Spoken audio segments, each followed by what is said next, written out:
Swastiastu. Selamat siang teman-teman, hari ini kita akan breakout room poin 35, 36, 37, dan poin 38. Oke, kita mulai saja langsung dari poin 35, yaitu kedatangan bangsa barat ke Indonesia.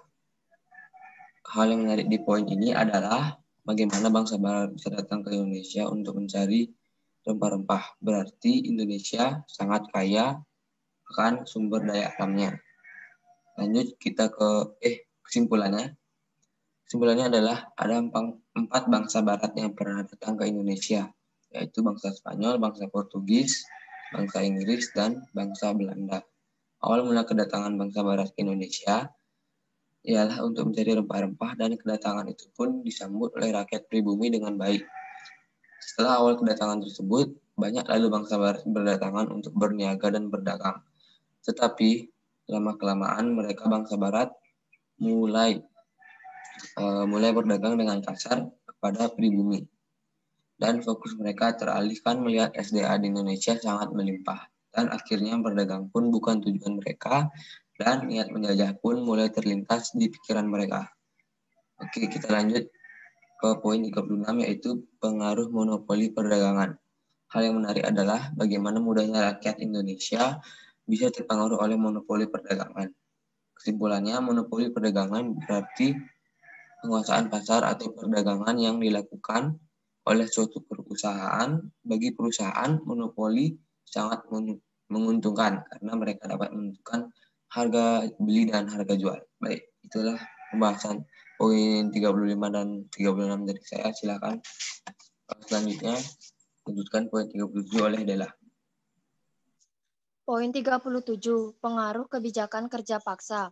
Pengaruh kebijakan kerja paksa memberikan dampak positif dan negatif bagi Indonesia. Dampak positifnya yaitu pembangunan jalan raya di Jawa, sistem kontrak kerja berlaku, sistem upah dikenal di Indonesia. Dampak negatifnya, masyarakat Indonesia dipaksa bekerja tanpa mengenal waktu, masyarakat Indonesia diharuskan bekerja dengan pekerjaan yang bukan bidangnya, masyarakat Indonesia tidak memiliki hak untuk meninggalkan pekerjaan. Jadi kesimpulannya adalah kerja paksa adalah sebuah kondisi di mana seseorang atau kelompok melakukan pekerjaan di bawah ancaman sanksi atau hukuman, dan pekerjaan tidak memiliki kebebasan untuk menyepakati pelaksanaan pekerjaan, atau dengan kata lain pekerjaan yang tidak dilakukan dengan sukarela. Baik, terima kasih Dela untuk penjelasan poin 37. Sekarang kita lanjut ke poin 38 yang dijelaskan oleh Poin 38, pengaruh sistem sewa tanah. Hal yang paling menarik adalah pengaruhnya rakyat Indonesia harus membayar penyewaan tanah dan membuat rakyat menjadi kekurangan.